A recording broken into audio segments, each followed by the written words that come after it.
seguimos viendo cómo va cambiando de orientación, cómo se va madurando la estructura del asa, del asa cardíaca, y aquí vamos a tener lo que habíamos comentado en la clase anterior, que el seno venoso también va a cambiar su orientación. La aurícula primitiva se va a ir en sentido craneal, se va a hacer más acentuada la curvatura hacia el lado derecho y ventralmente para exponer en la cara anterior al ventrículo primitivo, y el bulbo cardíaco proximal, ¿sí?, que comentábamos también. Vamos a tener ahí otros derivados cardíacos, como las porciones o los tractos de entrada de los ventrículos, ¿sí? Y finalmente su conexión con el bulbo cardíaco distal para desembocar en el tronco arterioso. Los anillos y velos valvulares, ¿sí?, que son los que les comentaba hace un momento, ¿sí?, se forman justamente del tejido de las almohadillas del canal auriculoventricular, ¿sí? Entonces es muy importante que esta conformación sea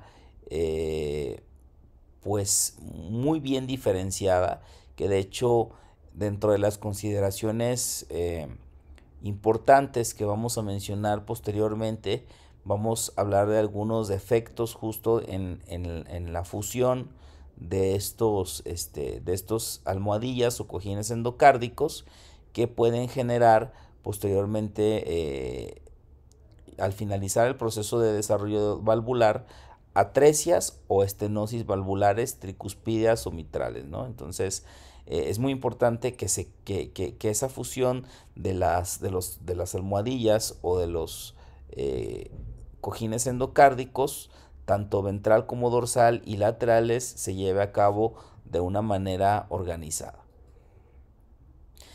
Lo que resta, es decir, ya hablamos del anillo, ¿sí?, y los velos de las valvas auriculoventriculares, ¿sí?, pero también hay que considerar todo el sistema musculotendinoso.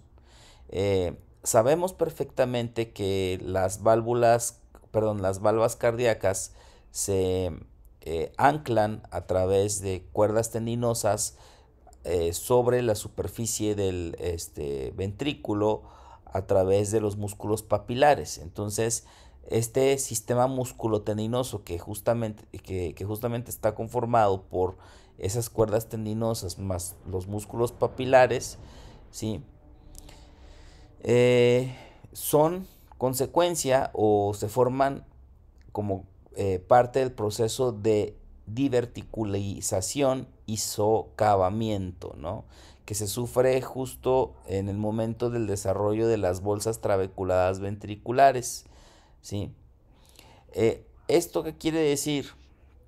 Por un lado tenemos la fusión de los cojines endocárdicos para conformar los anillos auriculoventriculares, y también las valvas propiamente auriculoventriculares. Y por otro lado, de manera simultánea, se empiezan a desarrollar también el sistema músculo-papilar de los ventrículos, junto con las cuerdas tendinosas que van a anclar a las valvas cardíacas a la superficie endocárdica, ¿sí?, a través de estos procesos que vamos a conocer como de diverticulización y socavamiento. Hay que recordar, y posiblemente lo veamos en una imagen subsecuente, que durante el desarrollo embriológico del tubo cardíaco, ¿sí?, y que posteriormente se convertirá en el asa cardíaca, ¿sí?, tenemos un endocardio que sí se alcanza a diferenciar con sus células epiteliales. También tenemos una capa miocárdica, ¿sí?, desde los primeros momentos de la migración de las células cardíacas progenitoras, ¿sí?, que habíamos dicho se empiezan a formar los mioblastos, etcétera, hasta ir conformando poco a poco el miocardio.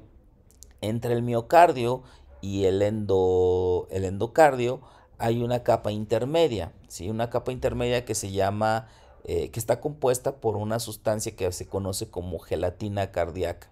Esa gelatina cardíaca, que es básicamente un tejido acelular, ¿sí?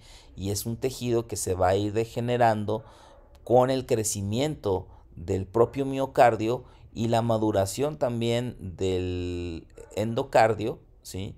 Eh, Esa gelatina que está intermedia va a ayudar a que se conforme esa superficie trabeculada de los ventrículos, ¿no? A eso se refiere, ¿no? Lo que estamos explicando aquí como proceso de diverticulización y socavamiento. Entonces, bueno, ese fue un paréntesis. Ahorita estamos viendo, por lo tanto, la conformación de la división justo de las de los canales auriculoventricular derecho e izquierdo. Lo que vemos aquí es, si se fijan, en un inicio, ¿sí? Porque esta sería la porción más caudal del bulbo, perdón, del asa cardíaca, ¿sí? Eh, Aquí ya nos están señalando un ventrículo izquierdo y un ventrículo derecho, que en realidad, ¿sí? No están todavía bien diferenciados porque apenas está creciendo el tabique interventricular, ¿de acuerdo?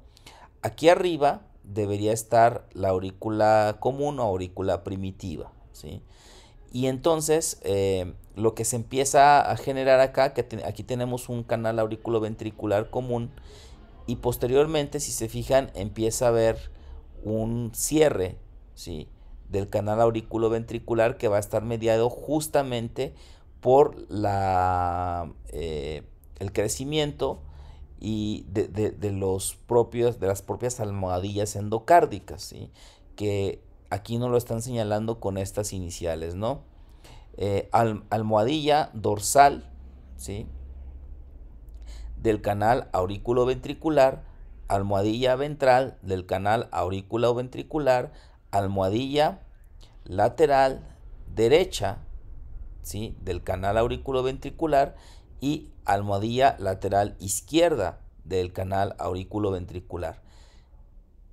Principalmente, y ya lo comentábamos, las almohadillas que nos van a dar origen al orificio derecho e izquierdo, ¿sí?